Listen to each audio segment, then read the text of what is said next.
साल की शुरुआत से ही मोटा अनाज यानी मिलेट्स चर्चा में है। किसान तक चैनल पर भी आप मिलेट से जुड़े कई तरह के वीडियोस देख चुके हैं। इस पर कई लोगों ने कमेंट करके हमसे मिलेट्स के नाम पूछे हैं। अंग्रेजी और हिंदी में हमने भी मिलेट्स के नाम आपको बताए हैं, लेकिन इस वीडियो में आप जानेंगे मोटे अनाज से जुड़ी पूरी बात और उनके मराठी, तेलुगु, तमिल, कन्नड़ सारी भाषाओं में नाम। सबसे पहले ये समझ लीजिए कि अनाज सिर्फ गेहूं और चावल नहीं होता। अनाज 3 तरह के होते हैं। पहला, नेगेटिव ग्रेन्स। नेगेटिव ग्रेन्स में शामिल हैं गेहूं और चावल। इन्हें नेगेटिव इसलिए कहा जाता है क्योंकि इनमें ग्लूटेन की पर्याप्त मात्रा होती है, जिससे कई तरह की बीमारियां होने का खतरा रहता है। अनाज का दूसरा प्रकार है न्यूट्रल ग्रेन्स। ये होते हैं मोटे अनाज जैसे बाजरा, ज्वार, रागी और प्रोसो। ये अनाज ग्लूटेन मुक्त होते हैं और कई बीमारियों से बचाव में मददगार भी। अनाज का तीसरा प्रकार होता है पॉजिटिव ग्रेन्स। ये मूल रूप से छोटे अनाज होते हैं। इन्हें श्री धान्य भी कहा जाता है। इनके नाम हैं कंगनी, सामा, सवा, कोदो और छोटी कंगनी। मिलेट्स क्या होते हैं? अगर ये सवाल अब भी आपको कंफ्यूज कर रहा है तो इसे बहुत ही आसान तरीके से समझाया है मिलेट मैन ऑफ इंडिया के नाम से मशहूर डॉक्टर खादरवल्ली ने। देखिए उन्होंने क्या कहा। मोटा means they are little bigger in size और छोटा अनाज है माइनर मिलेट्स बोलते हैं। ये माइनर मिलेट्स में ये 5 दाना आ जाता है। वो कुटकी है, कंगनी है, सावा, हरा सावा, कोदरो। ये 5 दाना छोटा अनाज है।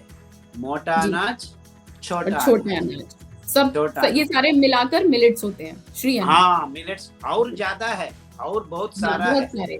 दूसरा देशों में टेफ होता है, फोनीय मिलेट होता है, बहुत सारा मिलेट्स है।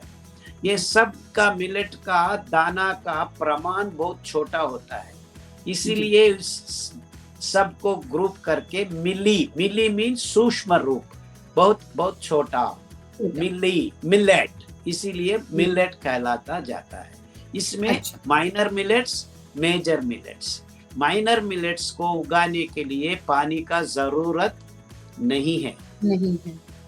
4-5 बारिश आने से हम उगा सकते हैं। सो बिलो 500 लीटर पर किलो, इतना ही चाहिए बस।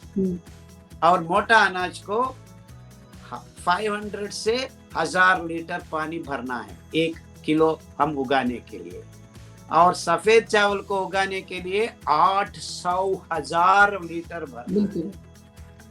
और गेहूं को 10,000 लीटर भरना है। सो इतना फर्क है।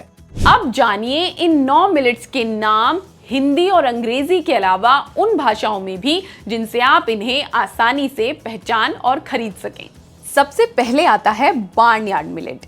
तो इंग्लिश में इसका नाम है बार्नयार्ड, हिंदी में इसे कहते हैं सामा, मराठी में कहते हैं शामुल, तमिल में कहते हैं कुथिरावली और कन्नड़ में कहते हैं उधालू और इसी तरह तेलुगु में कहते हैं उधालू।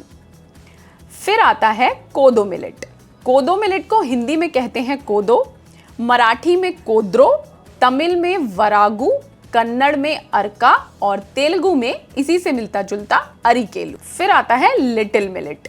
इसे हिंदी में कहते हैं कुटकी, मराठी में कहते हैं वरी और तमिल में कहते हैं सामाई, कन्नड़ में इसी से मिलता जुलता सामे और तेलुगु में समालू। फिर है फॉक्सटेल मिलेट। तो फॉक्सटेल को हिंदी में कहते हैं कंगनी, मराठी में राला, तमिल में थेनई, कन्नड़ में नवाने और तेलुगु में कहते हैं कोरा। फिर आता है ब्राउन टॉप मिलेट। हिंदी में इसे कहते हैं मक्र, मराठी में मुरात, तमिल में पलापुल, कन्नड़ में कोराले और तेलुगु में अंदू कोरालू। फिर आता है पर्ल मिलेट, जिसके बारे में ज्यादातर लोग जानते ही हैं। हिंदी में इसे कहते हैं बाजरा, मराठी में बाजरी, तमिल में कांबू, कन्नड़ में सज्जे और तेलुगु में कहते हैं सज्जालू। फिर आता है सोरघम। इसके बारे में भी आपने सुना होगा। हिंदी में इसे कहते हैं ज्वार, मराठी में इसे कहते हैं जोंधाला, तमिल में चोलम, कन्नड़ में जोला और तेलुगु में जोन्ना। अब आता है फिंगर मिलेट। इसके बारे में भी ज्यादातर लोग जानते होंगे। हिंदी में इसे मड़ुआ कहा जाता है, मराठी में नगली, तमिल में केपई, कन्नड़ में रागी और तेलुगु में इसी से मिलता जुलता रागुला। फिर है प्रोसो मिलेट। हिंदी में इसे कहते हैं चेना, मराठी में इसे कहते हैं वरई, तमिल में पनीवरागु, कन्नड़ में बरागु और तेलुगु में वरीगा। उम्मीद है अब आप मिलेट्स खरीदने, पहचानने और बनाने को लेकर कंफ्यूज नहीं होंगे और ये वीडियो अपने दोस्तों और रिश्तेदारों के साथ भी जरूर शेयर करेंगे। देखते रहिए किसान तक। अगर ये वीडियो आपको पसंद आया है तो इसे लाइक ज़रूर करें।